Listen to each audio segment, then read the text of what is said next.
ओम नमः सिद्धेभ्य।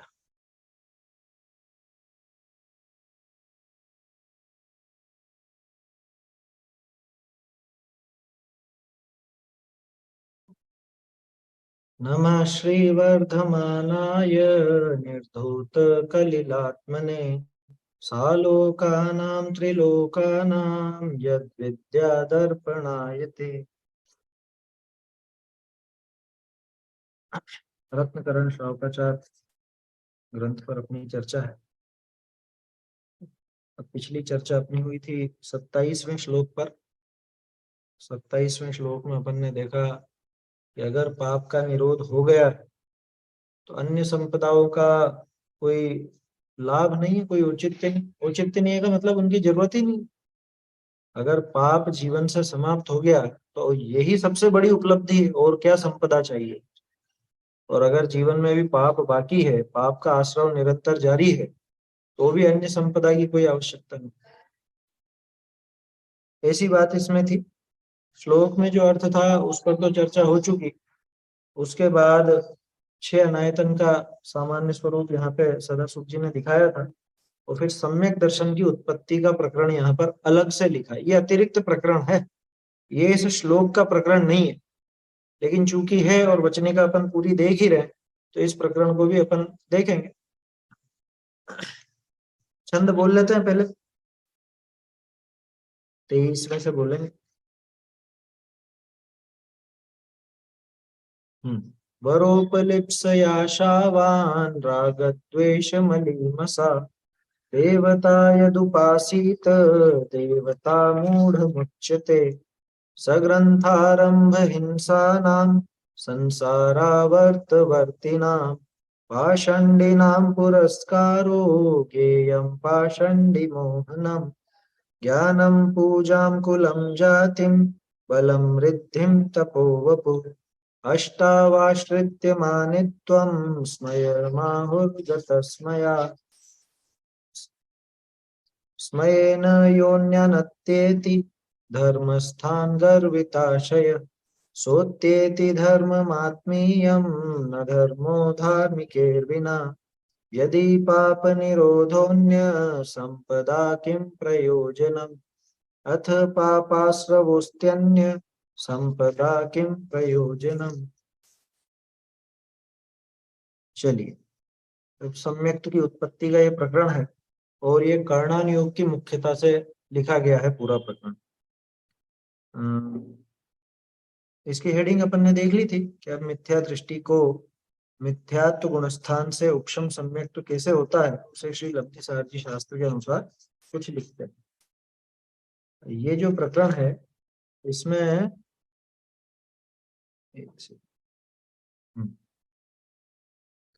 मैं जो रीडिंग लगाऊंगा उसके साथ ही अपन अर्थ समझते चलेंगे, अलग से बार बार नहीं करेंगे, क्योंकि समझने का ऐसा कुछ विशेष इसमें आएगा भी नहीं। कर्णान योग का प्रकरण है।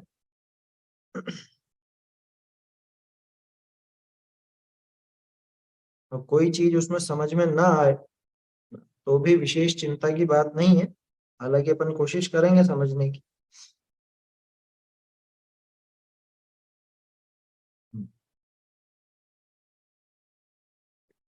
स्क्रीन दिखा ना भाई?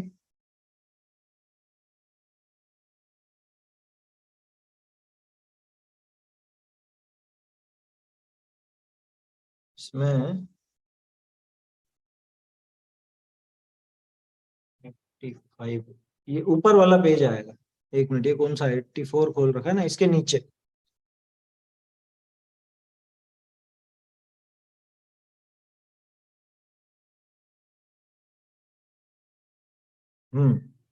इस पेज में नीचे से दूसरी पंक्ति मैं पढ़ूंगा और हाथों हाथ ही समझते हुए चलेंगे अपन। जहाँ सुधार होगा वहां मैं बताता जाऊंगा आपको।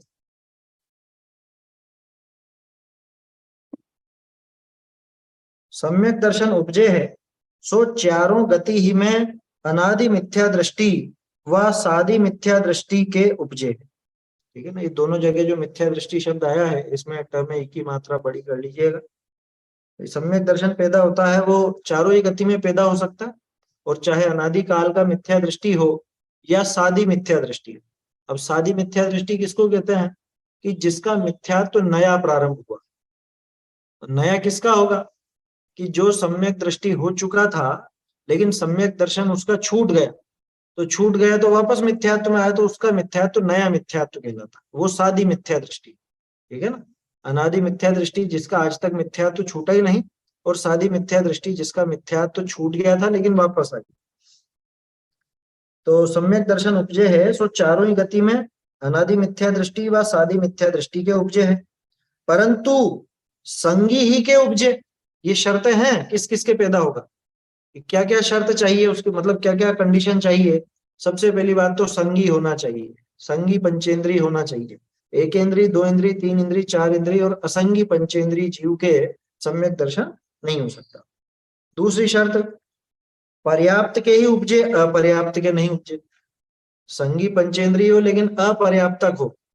पर्याप्ति का प्रकरण आगे आएगा तब अपन विशेष समझेंगे। अभी तो आप यूं समझिए कि जीव जब भी पैदा होता है तो शुरू के पहले अंतर मुहूर्त में, पैदा होने का मतलब चाहे वो गर्भ में आया हो चाहे जो भी स्थिति रही हो, उसमें शुरू के अंतर मुहूर्त में उसकी पर्याप्तियां पूरी होती।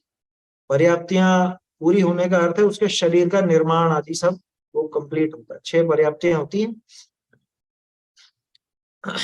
आहार, शरीर, इंद्रिय, भाषा, श्वासोच्छ्वास और मन, ऐसे ये 6 पर्याप्तियां होती हैं। तो ये 6 पर्याप्तियां अंतर मुहूर्त में पूरी हो जाती हैं। तो अंतर मुहूर्त तक की जो दशा है अपर्याप्तक दशा, उसमें सम्यक दर्शन पैदा नहीं हो सकता। पहले का चला आ रहा हो तो हो सकता है, रह सकता है, पहले से ही सम्यक दृष्टि हो तो रह सकता है, नया पैदा नहीं होगा। ठीक है ना? तो पहली कंडीशन क्या थी? चारों गति में हो सकता है। कंडीशन तो असल में ये आएगी, सबसे पहली बात तो संगी जीव के उपजता है। दूसरी बात, पर्याप्तक के उपजे, अपर्याप्तक के नहीं उपजे। तीसरी बात, मंद कषाई ही के उपजे, तीव्र कषाई के नहीं उपजे। जिस समय सम्यक दर्शन पैदा होगा वहां पे कषायों की मंदता होगी होगी। ये हो ही नहीं सकता कि सीधे कोई तीव्र कषाई जीव सम्यक तो प्राप्त कर ले, है ना? मतलब जिस समय तीव्र कषाई हो उस समय की बात है। आगे कषाय मंद हो तो अपना आप मंद कषाई हो जाएगा। ठीक है ना? कोई भी जीव पूरे जीवन के लिए तीव्र कषाई रहता हो ऐसा मत समझ, उसके भी कभी ऐसा मंद कषाय का दौर आता है।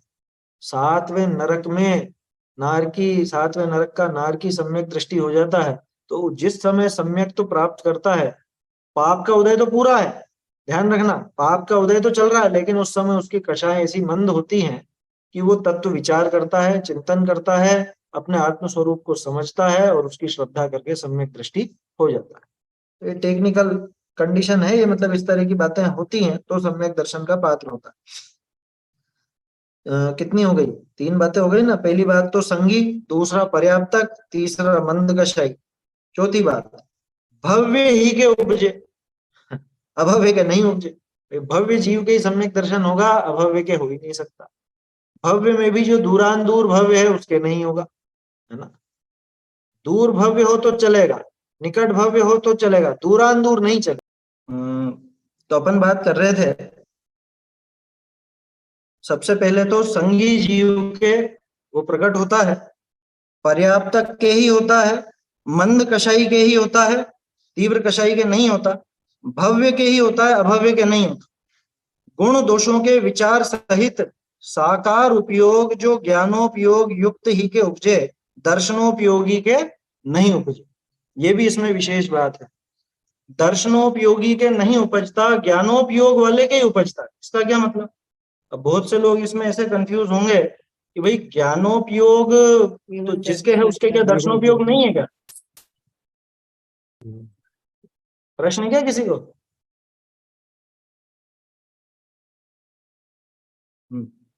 जिसके ज्ञानोपयोग है क्या उसके दर्शनोपयोग नहीं है? भाई जो जीव है तो जीव तो ज्ञान दर्शन वाला ही है, ज्ञान भी उसके होता है और दर्शन भी होता है। तो ऐसा क्यों लिखा कि ज्ञानोपयोग युक्त ही के उपजे, दर्शनोपयोगी के नहीं उपजे?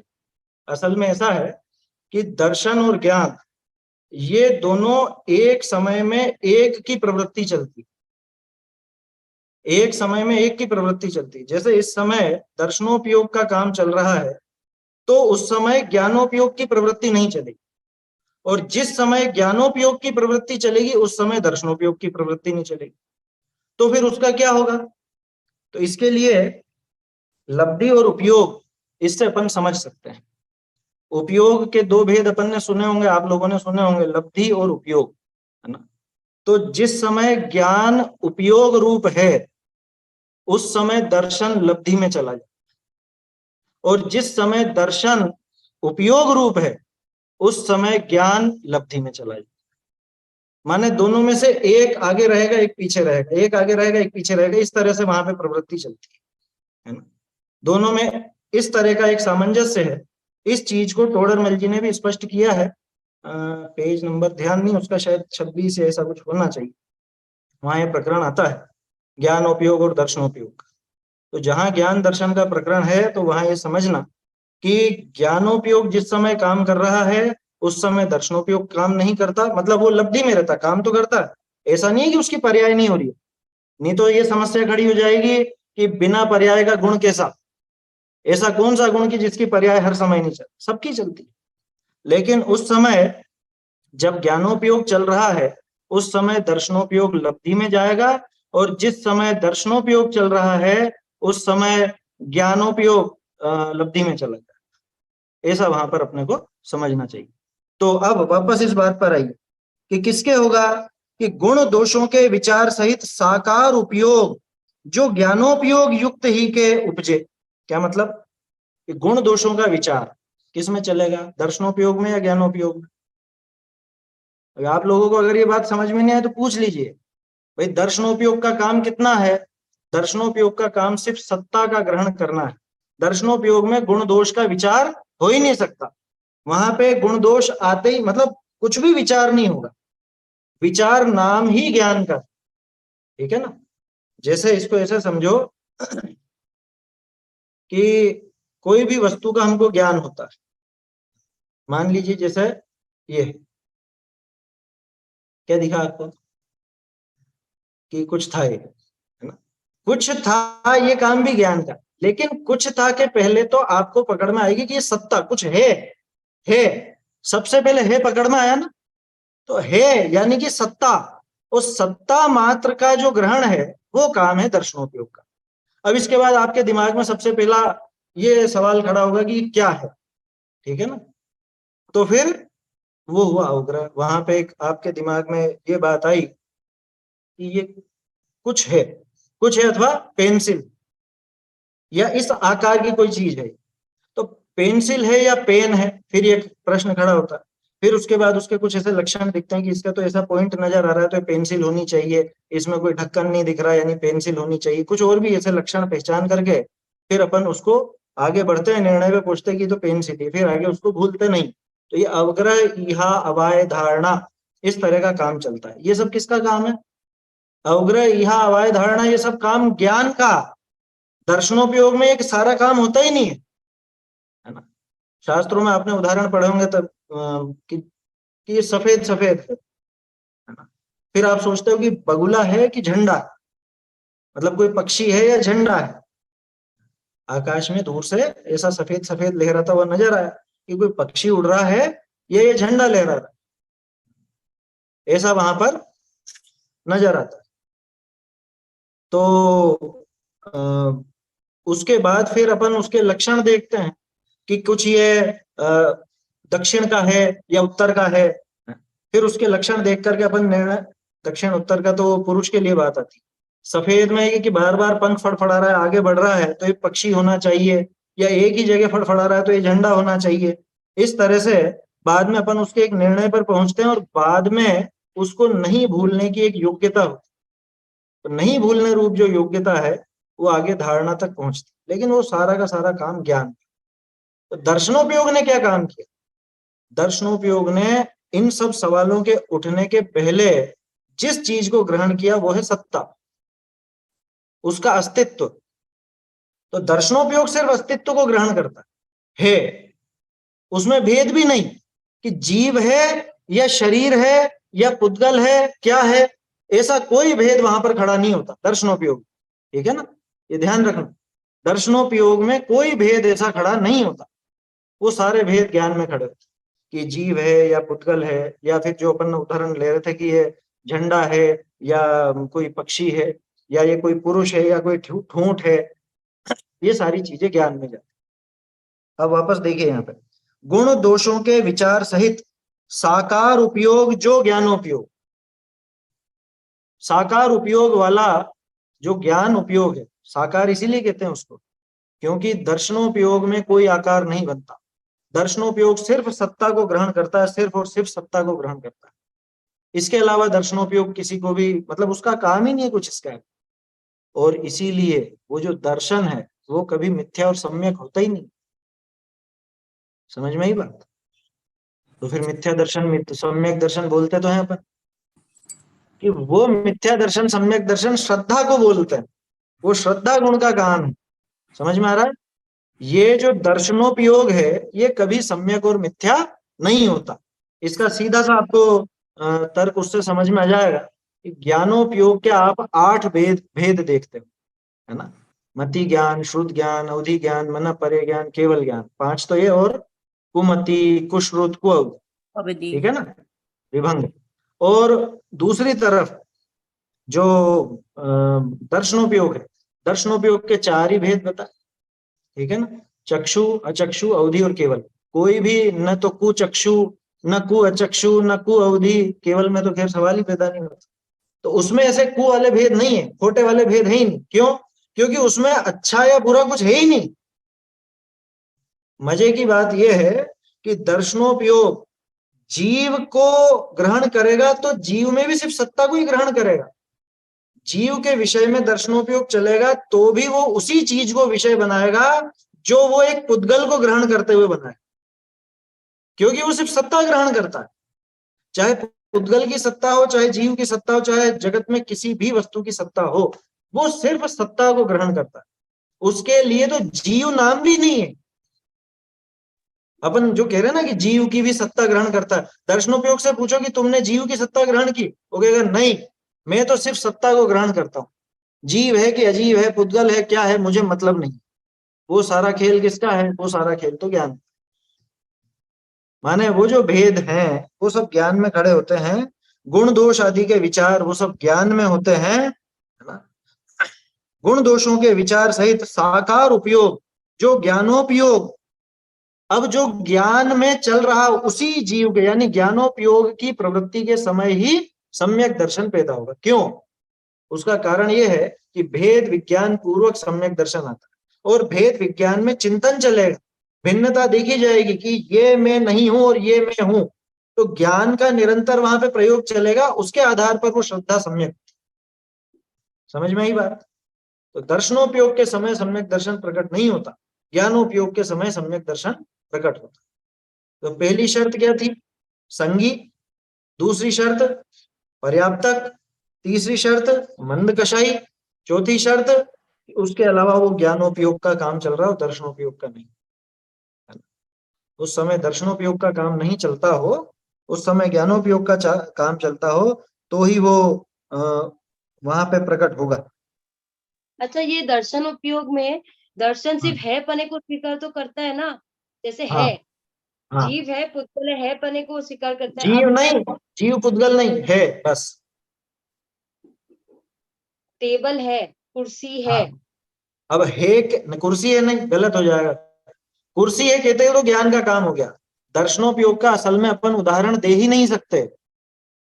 इसलिए नहीं दे सकते क्योंकि वो एक समय का रहता है, उसके बाद तो असंख्य समय चलने वाला ज्ञान आ जाता है, वो ज्ञान को पकड़ पाते हैं अपन। और ज्ञान में भी जो असंख्य समय टिके उस ज्ञान को पकड़ पाते हैं, जो बिल्कुल जल्दी होकर के छूट गया ना उस ज्ञान को भी नहीं पकड़ पाते। ऐसा समझ, तो उदाहरण बनेगा ही नहीं उसका। लब्धि में चला गया, इसका क्या मतलब है?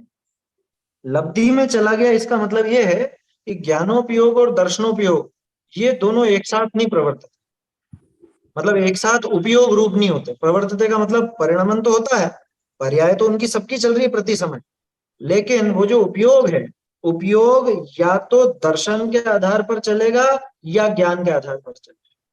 तो जिस समय उपयोग ज्ञान के आधार पर चलेगा तो दर्शन के आधार पर क्या चलेगा? लब्धि।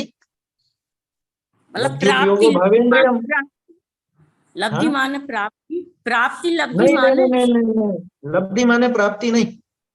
लब्धि का अर्थ प्राप्ति नहीं है, वो लब्धि 5 लब्धियों की बात पे ले गए आप, वहां पे प्राप्ति का अर्थ निकाल, मतलब वहां लब्धि का अर्थ प्राप्ति से लेते हैं। लेकिन ये जो लब्धि और उपयोग है, इसको ऐसे समझना कि जैसे दुकान है कोई, है ना, अच्छी बड़ी दुकान है, और दुकान में सामने तो है शोकेस, जो जो जो चीजें वहां पे मिलती हैं वो सब चीजें वहीं पे रखी, और दूसरा उसका पीछे गोदाम, गोदाम अथवा जो भी स्टोर है उसका पीछे, जहाँ पे सब बहुत बहुत माल भरा हुआ है। अब शोकेस में जो चीजें रखी हैं, सामने जो ग्राहक को दिखाई देती हैं, वो समझ लो 100-200 चीजें हैं। अब 100-200 एक एक तरह की एक एक ही है ना। क्या उसकी दुकान में वो वस्तु एक ही है? आप कहोगे कि मुझे 10 पीस देना, तो 10 पीस शोकेस में से निकाल के थोड़ी नहीं दे सकता ना। वो 10 पीस कहाँ पे है? कि वो 10 पीस अंदर है, ठीक है ना।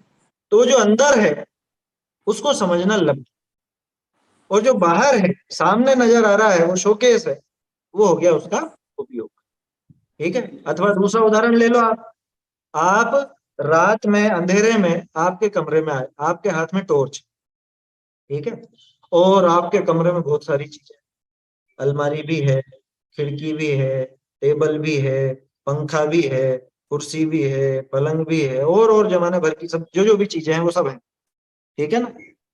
अब आपने टॉर्च से रोशनी की, तो टॉर्च से रोशनी तो एक ही वस्तु पे जाएगी ना, टॉर्च का तो फोकस होता है, मैंने लाइट का उदाहरण इसीलिए नहीं दिया।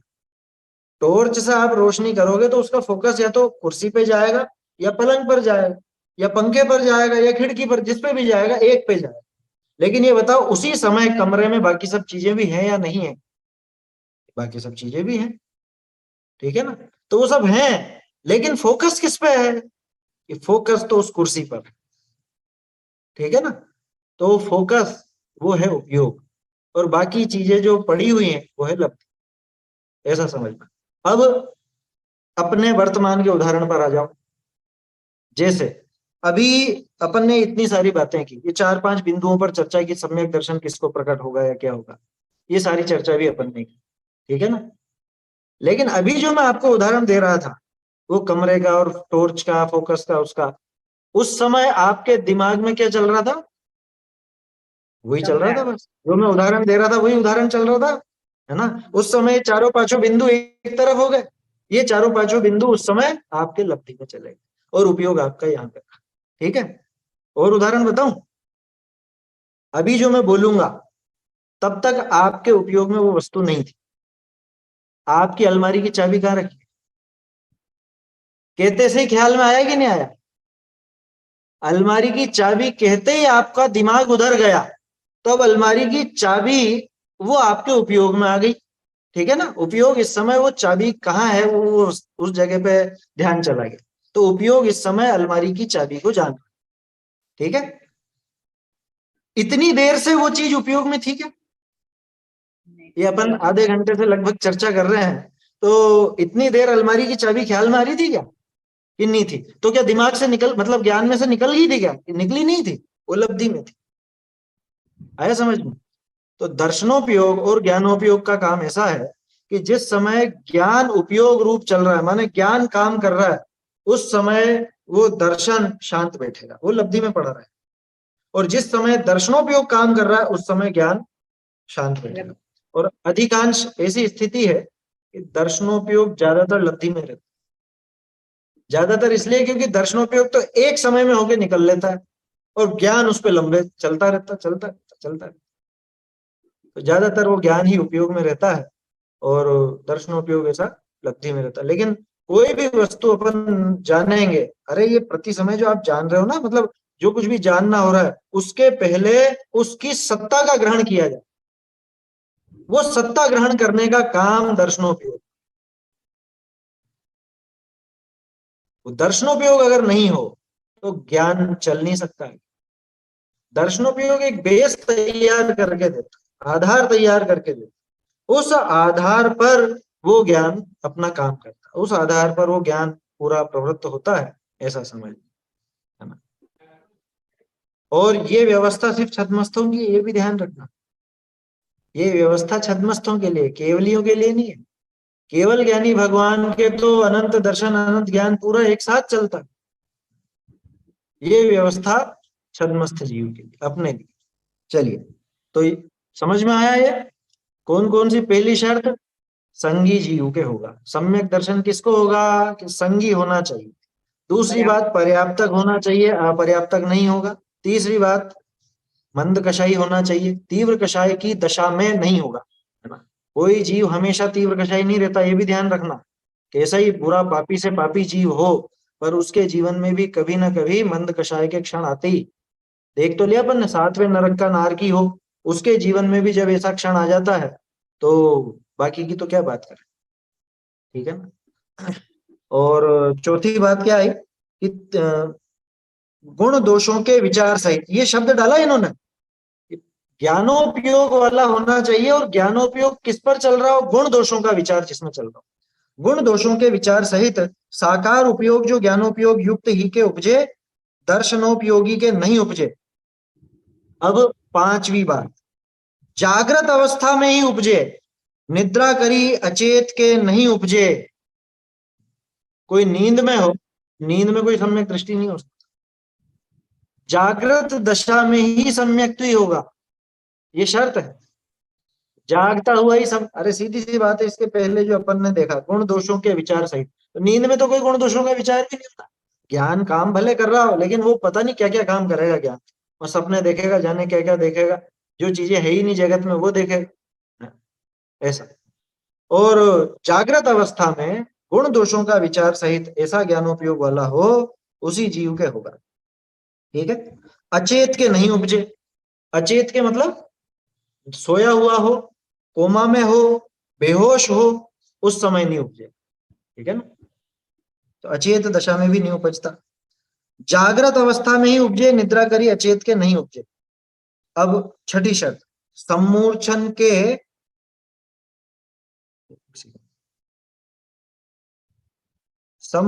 के नहीं उपजे। नहीं, ये बात कैसे लिखी, ये सही नहीं, लिखा ही नहीं, ग्रंथ में नहीं है। ग्रंथ में नहीं है ना, हटा दिया ना सम्मूर्छन के। हाँ, हाँ, तो ठीक कराओ, इस चीज में कैसे इन्होंने गड़बड़ कर दी। नहीं, क्योंकि सही है, सही है, क्योंकि जो सम्मूर्छन को सम्यक को होगा वो शायक्षमिक होगा, औपशमिक नहीं होगा उसको। क्यों सम्मोचन को? औपशमिक नहीं होगा। सम्मूर्छन तिर्यंच अच्छा। को, गर्भज हाँ, नहीं हाँ, है ना हाँ। वो, तो गर्भज का ही होता है, तो उनके है ही नहीं, तो इसलिए शायद दिया होगा उन्होंने सम्मूर्छन का। नहीं तो बिना औपशमिक के क्षय औपशमिक कैसे हो जाएगा उसको? पहले से है ना, पहले उसने मतलब वो सारी मिथ्या दृष्टि है, तो उसको कभी भी तो हो सकता है शायक्षमिक सम्यक को। प्रकृति तो 3 टुकड़े पड़े हुए हैं। नहीं तो फिर इससे यूं समझना पड़ेगा कि जो स्वयंभू रमण समुद्र में महामत्स्य आदि हैं, हाँ, वो पहले से सम्यक दृष्टि थे, और वो उनके सम्यक भी तो छूटा, और फिर उसके बाद वो उन्होंने प्रकट किया। जी। ऐसा आया क्या मतलब कहीं पे कि गर्भज के ही होगा औपशमिक? हाँ, लब्धि सार में है। तो फिर तो ये लिखना चाहिए अपने को, ये लिखना चाहिए। ये थोड़ा ये सा जो, फिर से और थोड़ा बताइए, हाँ, ये सम्मोचन का कैसे, मतलब वो पिछले सम्मोचन, जन्म में पहले जन्म में उसको हो गया था सम्यक दर्शन, इसका मतलब क्या? हाँ पहले हो गया, और वहां पे उसने मतलब वो वापस मिथ्यात्व में आ गया, और फिर मरण किया, और तब फिर वो मरण भी पैदा सम्यक होकर दर्शन के, के साथ ही हुआ? हाँ, मरण के समय बाद सम्यक दर्शन छोड़ा? मरण के पहले ही छूट गया, उसमें कोई बाधा नहीं। लेकिन एक चीज और है इसमें, जैसे आप कह रहे हो गर्भज के ही होता है, गर्भज के ही होता है, ये बात लेंगे। उपपाद और गर्भज, ऐसा मतलब हाँ, मनुष्य उत्पाद तिर्यंश और के गर्भज, लिए। मैं वही कहने वाला था। हाँ, उत्पाद और गर्भज, उत्पाद यानी वो नारकी और देव जी। और तिर्यंश में जाता है मनुष्य, या तो मनुष्य होता है मर के, तो सम्यक दर्शन हाँ, के साथ नहीं जाता, वो तो छूटता ही है उसका हाँ, औपशमिक वो समय, मिथ्या दर्शन के साथ ही जाता है, वो तो पक्की बात। शायक्षमिक भी छूट। हाँ, वो तो पहले ही छूट चुका है। और उपशम का भी एक समय रहता है, क्योंकि उपशम के समय जब उसने 3 टुकड़े कर दिए थे, अब वो 3 टुकड़ों को वापस से मिलने में समय लगता है, उस बीच में उसने वो क्षयोपशमिक सम्यक दर्शन ले लिया, वहां ये अर्थ निकलेगा। सम्मोचन जो हुआ है, उसने उस तीनों टुकड़ों को मिलने के पहले ही सम्यक दर्शन की प्राप्ति कर ली, क्षयोपशमिक सम्यक दर्शन। तो ये चीज यहाँ नोट करने की है। हाँ, क्योंकि शुरुआत इन्होंने उपशम सम्यक तो कैसे होता है यही लिखा है। चलिए ये बढ़िया रहा। ये चीज यहाँ जोड़ेंगे अपन,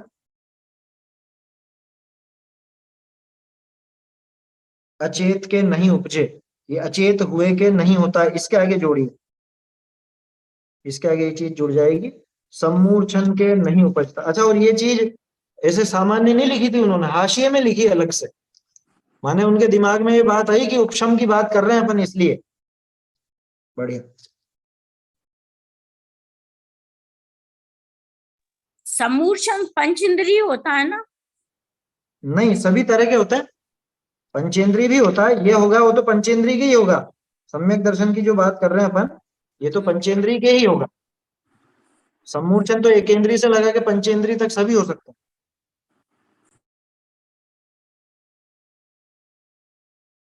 सम्मूर्छन के नहीं होता है, ये चीज जुड़ेगी। और यही बात वो पकड़ नहीं पाए होंगे, इसीलिए उन्होंने हटा दिया इसको। अनुवाद जिन्होंने किया या संपादन किया उन्होंने इसीलिए हटा दिया होगा कि उनको ये बात समझ में नहीं आई होगी, ये उपशम वाला नियम उनको पता नहीं होगा।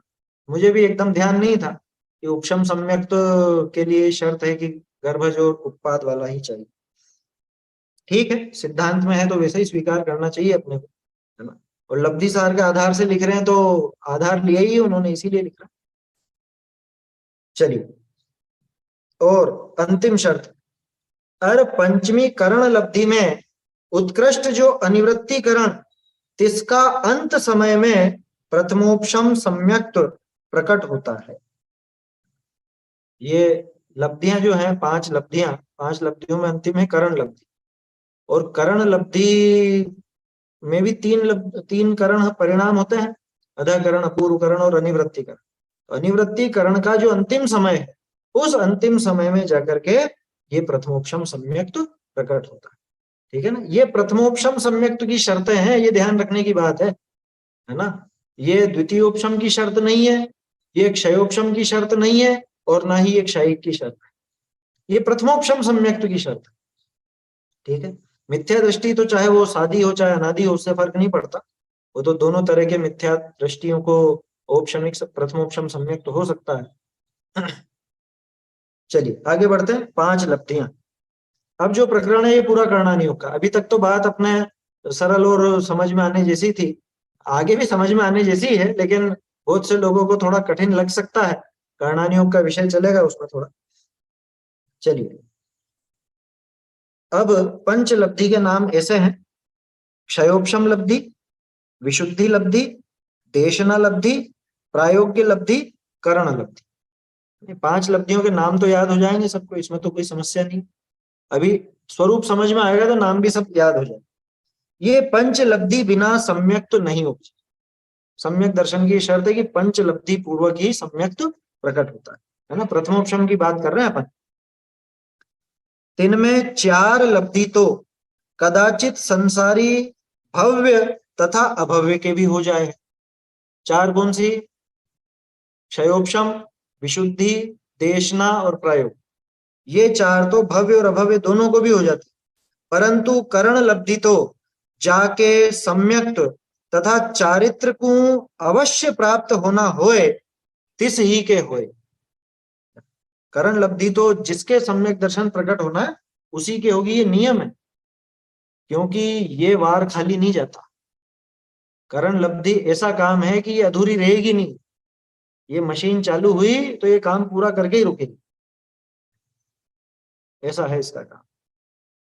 देखो, करण लब्धि तो जाके सम्यक्त तथा चारित्र को अवश्य प्राप्त होना होए, जिसको सम्यक्त या चारित्र आना ही आना है उसी जीव के होती।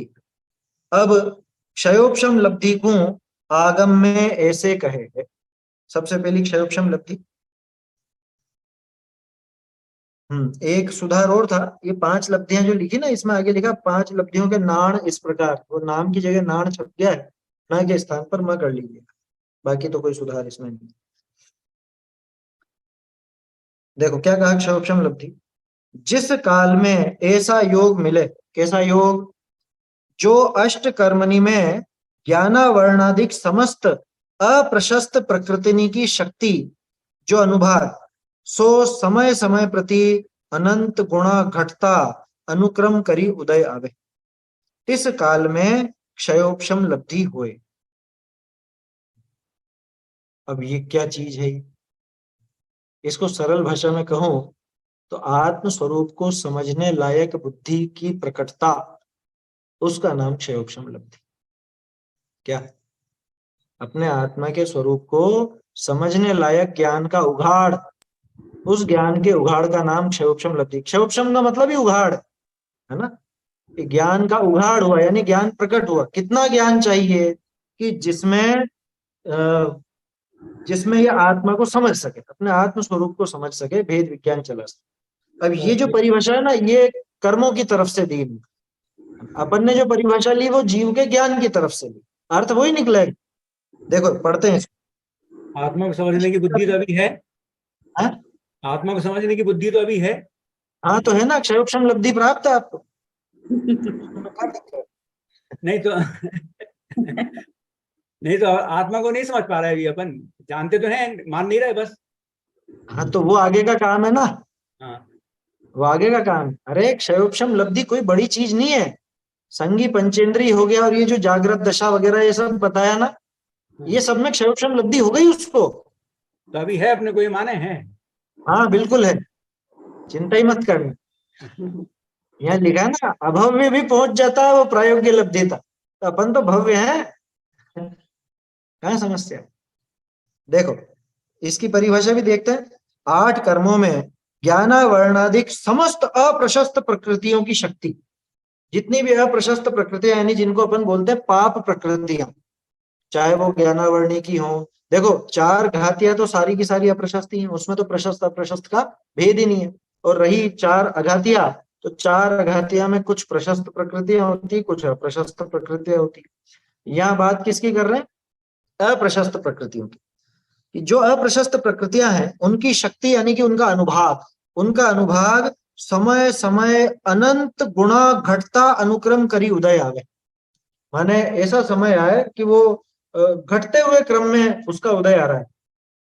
कर्म का घटते हुए क्रम में उदय है, इसका क्या मतलब? जीव की शक्ति बढ़ते हुए क्रम में प्रकट। ठीक है ना, ये घटते हुए क्रम में उदय आ रहा है, माने जीव की शक्ति बढ़ते हुए क्रम में दिख रही है। समझ में आ रहा है? ये कर्मों की तरफ से देख रहे हैं, इसलिए थोड़ा ऐसा आपको टिपिकल लग रहा है। नहीं तो सीधी सी बात है, आत्म स्वरूप को समझने लायक बुद्धि, आत्म स्वरूप को समझने लायक ज्ञान का उघाड़, वो क्षयोपशम लब्धि। और वो तभी संभव है कि जब उसके घटता हुआ उदय में आ गई। 4 इंद्रिय, यहां तक कि असंगी पंचेंद्रिय जीव तक के भी वो बहुत तीव्र उदय है ज्ञानावरण, बहुत तीव्र उदय है। और यहाँ संगी पंचेंद्रिय के उस समय ऐसा घटते अनुक्रम से उदय में। देखो नींद में बढ़ते हुए क्रम में उदय, इसलिए नींद में सम्यक दर्शन नहीं बता, है ना। यहाँ पे जागृत दशा में वो घटते क्रम में है उसका उदय, तो इसलिए शक्ति बढ़ती हुई। अरे सीधा सा है, तराजू का एक पलड़ा जितना नीचे जाएगा दूसरा पलड़ा उतना ही ऊपर उठेगा, ये नीचे जाएगा तो ये ऊपर उठेगा, ऐसी सीधी सी बात। तो कर्म की शक्ति घटते हुए क्रम में उदय में आ रही, तो जीव की शक्ति बढ़ते हुए क्रम में रहेगी। ठीक है, इस काल में क्षयोपशम लब्धि होए है जाते हैं। उत्कृष्ट अनुभाग का अनंतवा भाग प्रमाण जे देश घाती स्पर्धक तिनका उदय होते हुए उत्कृष्ट अनुभाग का अनंत बहुभाग मात्र जे सर्वघाती स्पर्धक तिनके उदय का अभाव सो ही क्षय, और जे सर्वघाती स्पर्धक उदय अवस्था को नहीं प्राप्त भय तिनकी सत्ता में अवस्थिति सो उपशम। ऐसा संयोग की प्राप्ति जिस काल में होए सो क्षयोपशम लब्धि जान। समझ में आया? नहीं आया? ये सर्वघाती स्पर्धक जो हैं उस प्रकृति के, उन सर्वघाती स्पर्धकों का उदय नहीं है अभी। ये स्पर्धक क्या चीज है? यूं समझ लो कि कोई भी कर्म की प्रकृति होती है, उसमें तरह तरह के उसके क्या कहें अपन, अंश होते हैं उसमें तरह तरह के, हाँ निषेध भी कह सकते हो। तो वो जो स्पर्धक है उनका नाम स्पर्धक है। जैसे यूं समझ लो, जैसे आपके घर में कोई भी चीज है, अरे दीवार है, दीवार किन से मिलके बनी है? ईंट भी है, पत्थर भी है, रेत के कण भी हैं, सीमेंट भी है ना। तो वो तरह तरह की चीजें हैं, कुछ स्पर्धक मतलब कुछ चीजें उसमें, जैसे सीमेंट है तो वो बारीक चूरे जैसा है, और जो कंकड़ है वो थोड़े कठोर है, मोटे हैं, ठीक है ना। ईंटें उनसे भी बड़ी हैं, पत्थर उनसे भी कठोर हैं। तो ऐसे तरह तरह की चीजें मिलकर के ये दीवार बनी। उसी तरह से जो कर्म की प्रकृतियां होती है उनमें स्पर्धक होते हैं। कुछ स्पर्धक देशघाती होते हैं, कुछ स्पर्धक सर्वघाती होते हैं। इसकी बात कर रहे हैं अपन। ये सर्वघाती प्रकृतियां नहीं, देशघाती प्रकृतियां। सर्वघाती प्रकृतियों के तो सारे स्पर्धक सर्वघाती ही होंगे। क्या? दो चीजें हैं, एक तो सर्वघाती प्रकृति और एक सर्वघाती स्पर्धक, दोनों में अंतर है, ध्यान रखना।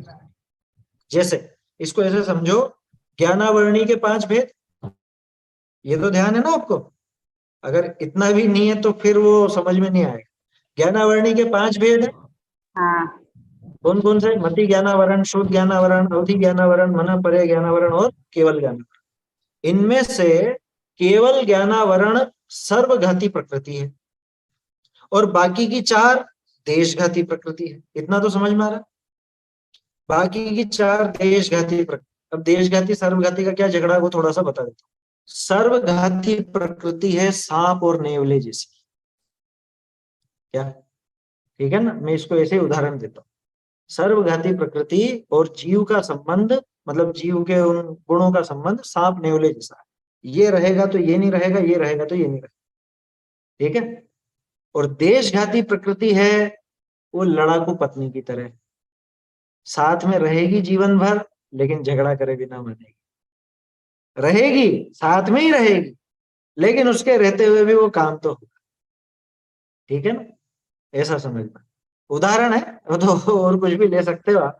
लड़ाकू पति समझ लो, किसी को पत्नी शब्द में दिक्कत हो तो ठीक है ना।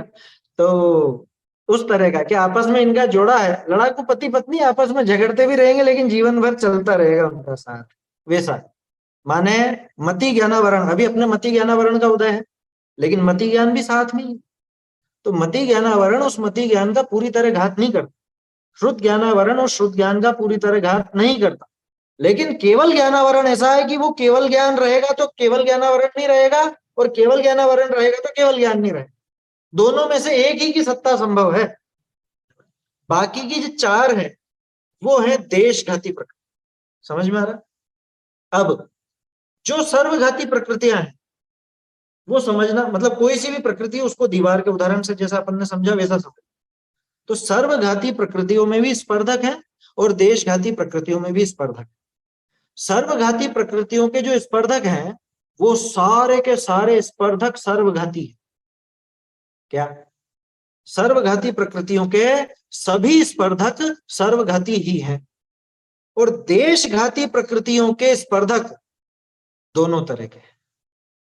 भले वो प्रकृति देशघाती है लेकिन देशघाती प्रकृति में सर्वघाती स्पर्धक भी मौजूद है। आया समझ में? कुछ स्पर्धक उसमें सर्वघाती भी मौजूद होते हैं, ठीक है। अब अपनी बात आ जाओ वापस क्षयोपशम पर। ये सदाशिव जी ने थोड़ा क्या कहें अपन, कॉम्प्लिकेटेड लिख दिया, थोड़ा सा कठिन लिख दिया। क्षयोपशम अगर आपको समझना है तो मोक्ष मार्ग प्रकाशक में क्षयोपशम की परिभाषा बहुत आसानी से समझ में आएगी। पेज नंबर मुझे ध्यान नहीं, लेकिन 7वें अधिकार का अंतिम प्रकरण है 5 लब्धियों का स्वरूप। 261, हाँ अंतिम प्रकरण है ये, 5 लब्धियों का स्वरूप मोक्ष मार्ग प्रकाशक। वहां पे जिसको भी क्षयोपशम समझ में नहीं आता हो वहां से आसानी से समझ में। देखो तो क्या है इसमें सिस्टम क्षयोपशम में। अब ये तो समझ में आ गया ना, सर्वघाती प्रकृति की तो बात ही छोड़ दो, अपन बात कर रहे हैं देशघाती प्रकृति। अपन अपने ऊपर लगाओ, अपने को कौन सा ज्ञान है? मति ज्ञान, श्रुत ज्ञान, ठीक है ना। और अपने मति ज्ञानावरण और श्रुत ज्ञानावरण भी पढ़ा हुआ है। तो जब मति ज्ञानावरण और श्रुत ज्ञानावरण जो कि अप्रशस्त प्रकृतियां हैं, पहली बात तो ये अप्रशस्त अच्छी नहीं है, पुण्य की नहीं है, पाप रूप ही है, लेकिन इन प्रकृतियों में जो दोनों तरह के स्पर्धक हैं, कौन से? सर्वघाती और देशघाती, ठीक है। अपन तो मति ज्ञान की बात करें, एक को ही पकड़ के चले। मति ज्ञानावरण कर्म की सर्वघाती प्रकृतियों का जब उदय नहीं रहे, सर्वघाती स्पर्धकों का जब उदय नहीं हो, ठीक है ना। लेकिन क्या वो पूरे नष्ट हो गए कि नहीं? वो आगामी काल के लिए पड़े हुए हैं, बस सत्ता में आगामी काल के लिए सत्ता में पड़े हुए हैं, अभी उदय में नहीं आ रहे। ये तो सर्वघाती की बात हो गई।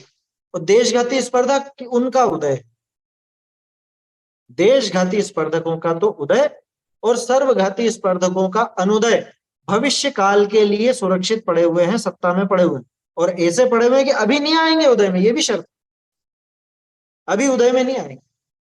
इस कंडीशन का नाम है क्षय उपशम। समझ में आया?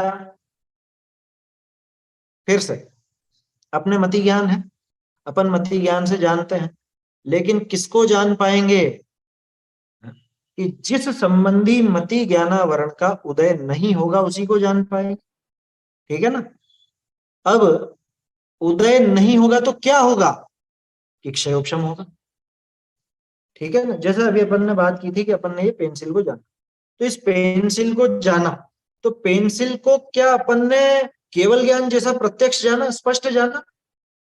प्रत्यक्ष ज्ञान की तरह तो नहीं जाना, तो कुछ जाना और कुछ नहीं जाना। ठीक है ना? तो कितना जाना कि जितना वो सर्वघाती स्पर्धकों का उदय नहीं था, है ना, जो इस पर आवरण डालने वाली नहीं थी, सर्वघाती स्पर्धक आवरण डालने वाले वो अभी यहां नहीं थे, उतना तो जाना।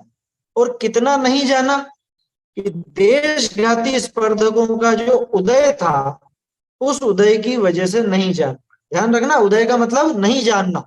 कर्म का उदय माने ज्ञान का नहीं जानना, कर्म का क्षयोपशम माने ज्ञान का जानने का था। ठीक है ना?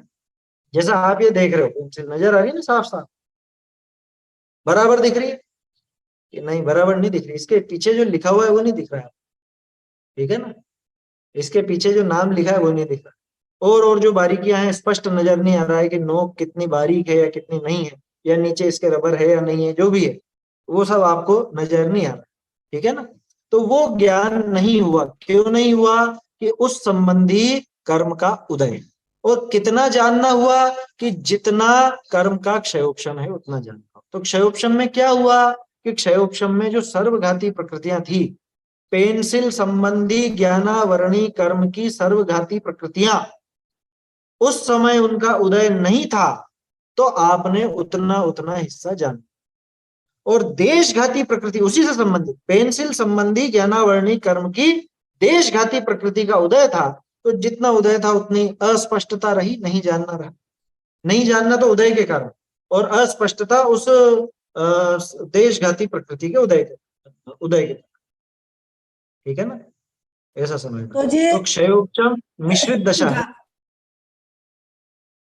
घातिया कर्म में देशघाती और सर्वघाती दोनों स्पर्धक होती है।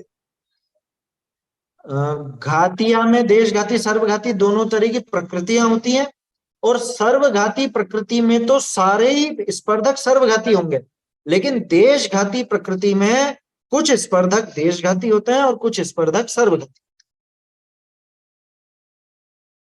फिर से कर्म की प्रकृति है ना, कर्म दो तरह के, घातिया और अघातिया। ठीक है? अघातिया को छोड़ दो, अब घातिया कर्म। घातिया कर्म दो तरह के, सर्वघाती और देशघाती। उसमें से सर्वघाती जिन स्पर्धकों से बना है वो सारे स्पर्धक सर्वघाती है, मतलब 100% सर्वघाती इज इक्वल टू सर्वघाती प्रकृति। ठीक है? जिसमें 100% सर्वघाती स्पर्धक लगे हुए हों, ऐसी कर्म प्रकृति सर्वघाती प्रकृति कहलाती। अब देशघाती प्रकृति कैसी? कि जिसमें कुछ तो सर्वघाती स्पर्धक हों और कुछ देशघाती स्पर्धक, उनको कहते हैं देशघाती प्रकृति। आया समझ में? ऐसा है उसका। और क्षयोपशम में क्या होगा कि क्षयोपशम में तीनों दशाएं होती हैं, है ना? उसमें उदय भी होता है, उपशम भी होता है, क्षय भी होता है। असल में क्षय और उपशम होता नहीं है, कहा जाता है। उदय नहीं होना उसी का नाम उपशम दिया, उदय नहीं होना उसी का नाम क्षय दिया। ठीक है? तो उस समय क्या होता है, जैसे अपन मति ज्ञान की बात कर रहे थे ना, अपने मति ज्ञानावरण कर्म का क्षय उपशम है। इसका क्या मतलब कि हमारे मति ज्ञानावरण कर्म में जो देशघाती स्पर्धक है उनका तो उदय, और मति ज्ञानावरण कर्म के ही जो सर्वघाती स्पर्धक हैं उनका उदयाभावी क्षय है, यानी कि अभी वो उदय में नहीं आएंगे, सत्ता में पड़े रहेंगे बाद के लिए, अभी उदय में नहीं आएंगे। ऐसा पड़ा हुआ है, इस वजह से वो क्षयोपशम के। इस दशा का नाम क्षयोपशम। ठीक है। और तो बाकी ये तो कर्मों की और करणानियोग की विशेष व्याख्या चले तो विशेष समझ में आता है। फिर भी मोक्ष मार्ग प्रकाशक में आप क्षयोपशम लब्धि वगैरह का प्रकरण देखोगे तो वहां बहुत आसानी से समझाए। ये अंतर है टोडर मलजी में और दूसरे विद्वान। ये पढ़ के भी आपको बिल्कुल दिमाग चकरा गया होगा ये क्या लिखा है, क्योंकि भाषा हर कोई वैसी नहीं बना पाता। टोडरमल जी की तो भाषा भी ऐसी रहती है कि सीधी उतर जाती है, आसानी से समझ में। चलिए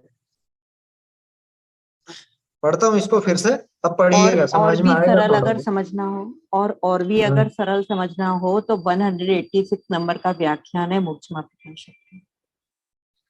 ठीक है, वो तो चर्चा जो हुई अपनी। देखिए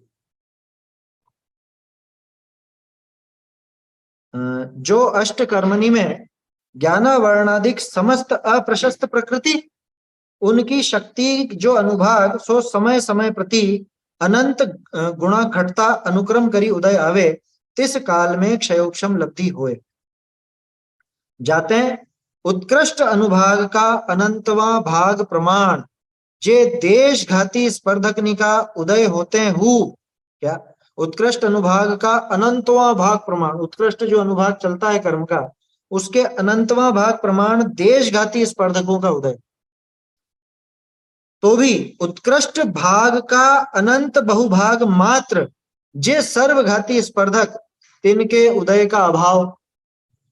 कुल मिला के आप तो ऐसा समझ लो कि वो सर्वघाती के उदय का अभाव, सर्वघाती स्पर्धक। तो सर्वघाती स्पर्धक उदय अवस्था को नहीं प्राप्त भय, तिनकी सत्ता में अवस्थिति, सत्ता में अवस्थिति यानी सिर्फ सत्ता में मौजूद है, नष्ट नहीं हुए, तो सत्ता में मौजूद रहने को ही उपशम नाम दिया।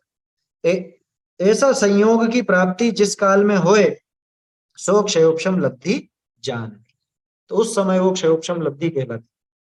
और इसको सरल भाषा में जीव की तरफ से अपन कहें तो जीव को आत्म स्वरूप को समझने लायक ज्ञान की प्राप्ति ऐसे ही समय में, ऐसे ही समय होगी, उसके बिना नहीं होगी। ठीक है ना। तो दो बातें हैं, या तो इन लब्धियों को आप कर्म की तरफ से समझ लो, वो कठिन पड़ता है, कर्णानियोग का जिसको विशेष ज्ञान हो वो समझ लेता है उसको, और या फिर जीव की दशा की तरफ से, तो दोनों तरह से समझ सकते हैं। चलिए आगे बढ़ते हैं।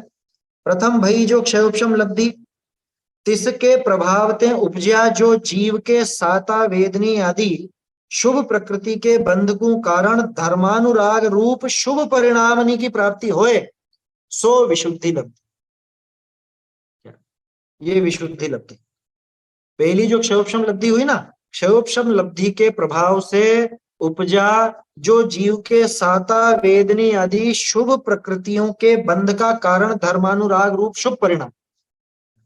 इतना लंबा क्या समझे इसको, इसको तोड़ के समझो। सबसे पहले आखिरी शब्द पकड़ लो, शुभ परिणामों की प्राप्ति होना सो विशुद्धि लब्धि। असल बात यही है, शुभ परिणामों की प्राप्ति वो विशुद्धि लब्धि। अब शुभ परिणाम कह लो या मंद कषाय के परिणाम कह लो, ठीक है ना। कैसे शुभ परिणाम? धर्मानुराग रूप शुभ परिणाम, ठीक है ना, जिसमें धर्म का अनुराग हो, ऐसा शुभ परिणाम। कि मंद कषाय को क्यों नहीं ले रहे दूसरे अन्य जीवों की? क्योंकि बात सम्यक दर्शन की लब्धियों की है ना, सम्यक दर्शन की बात है। आप विशुद्धि मंद कषाय को कह सकते हो, लेकिन विशुद्धि लब्धि वो तो जो सम्यक दर्शन में कारण बन सके ऐसी, ठीक है ना। विशुद्धि लब्धि तो उसके ही होगी। विशुद्धि और विशुद्धि लब्धि में अंतर है, ध्यान रखना। मंद कषाय को विशुद्धि कह सकते हैं, परिणाम विशुद्ध परिणाम बोलते ही है ना। संक्लेश विशुद्ध और शुद्ध बोलते हैं ना, तो वहां मंद कषाय रूप परिणाम को विशुद्ध कहा जाता है, लेकिन वो विशुद्धि लब्धि हो ये जरूरी नहीं। धर्मानुराग रूप शुभ परिणाम। तो लब्धि में कब कन्वर्ट, जैसे विशुद्ध परिणाम किसी की ओर है तो बोलते हैं कि इनके कितने विशुद्ध परिणाम है, अब उसे लब्धि में कैसे कहेंगे? धर्मानुराग रूप हो तो विशुद्ध। जैसे कि ये बहुत धर्मात्मा है, स्वाध्याय करते हैं, अरे अभी आपके जो परिणाम है वो विशुद्ध, विशुद्धि लब्धि जैसा है। आपको अपने आत्म स्वरूप को समझने की, धर्म की बात समझने की जो रुचि है, उस रुचि की वजह से अभी कषायों की मंदता भी है, धर्मानुराग रूप परिणाम है, विशुद्धि लब्धि। ठीक है ना, इसको ऐसे सरल करके समझोगे तो समझ में आ जाए। देखो अब इसके पीछे चलिए वापस। जो शुभ प्रकृतियों के बंध का कारण हो ऐसा धर्मानुराग। वैसे धर्मानुराग के परिणाम तो शुभ प्रकृतियों के बंध के ही कारण होते हैं। धर्मानुराग शुभ प्रकृतियों के बंध का ही कारण होता है, अशुभ प्रकृतियों के बंध का कारण नहीं होता है ना। तो ऐसा साता वेदनी आदि शुभ प्रकृतियां समझ में आ गया है। अब पढ़िए पूरा। इस क्षयोपशम लब्धि के प्रभाव से जो जीव के साता वेदनी आदि शुभ प्रकृतियों के बांधने लायक धर्म अनुराग रूप परिणाम शुभ परिणाम की प्राप्ति होती है वो विशुद्धि लब्धि। सो ठीक ही है, अशुभ कर्मणि का रस देना घट जाए तदी जीव के संक्लेश परिणाम की हानि हो जाए, तदी विशुद्ध परिणामनि की वृद्धि होनी युक्त ही है। ऐसे दूजी विशुद्धि लब्धि कही। ये बात समझ में आई भैया। अशुभ कर्मों का रस देना घट जाएगा, रस माने वही अनुभाग है ना। अशुभ कर्मों का फलदान सामर्थ्य घटेगी, अशुभ कर्मों का रस घट जाएगा तो जीव के संक्लेश परिणामों की हानि होगी ही होगी। ये नियम है। अशुभ कर्म उधर घटा तो इधर संक्लेश परिणामों की हानि होगी। शुद्ध परिणाम नहीं बोल सकते, नहीं शुद्ध परिणाम नहीं बोलते। विशुद्धि लब्धि माने शुद्ध परिणाम नहीं। शुद्धोपयोग तो बिल्कुल अलग चीज है, वो तो सम्यक दर्शन के आगे की बात, वो शुद्ध परिणाम की बात नहीं।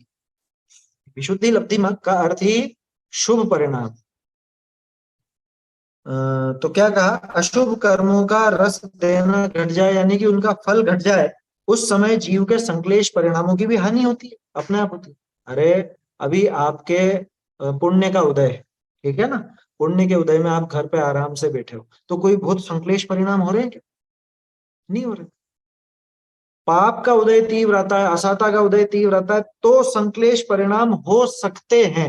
हो में जरूरी नहीं है, हो ये जरूरी नहीं, लेकिन एक सामान्य सा नियम है कि भाई इसके पाप का उदय नहीं है, शुभ प्रकृतियों का पुण्य प्रकृतियों का उदय है तो इसके संक्लेश परिणाम नहीं होते, संक्लेश परिणाम की हानि होती जाती।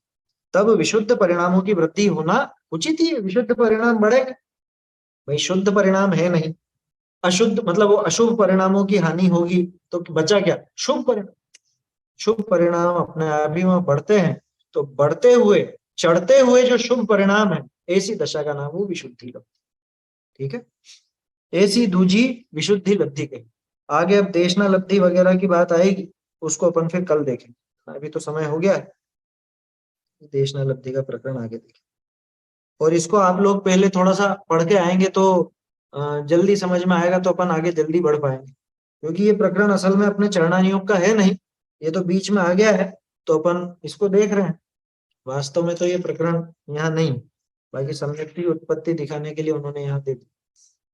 चलिए, यदि पाप निरोधोन्य संपदा किम प्रयोजनम अथ पापाश्रवोस्त्यन्य संपदा किम प्रयोजनम।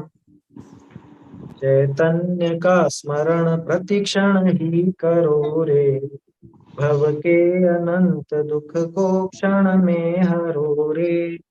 अक्षय अनंत निज सौख्य निधान पाओ, गाओ अरे नित इसी के गीत गाओ। निज निधि निज में बताई यह अनंत उपकार है, इसके लिए जिन वाणी माँ को वंदना शत बार, वंदना शत बार। जिनवाणी माता की जय हो, पंच परमेश्वरी भगवान की जय।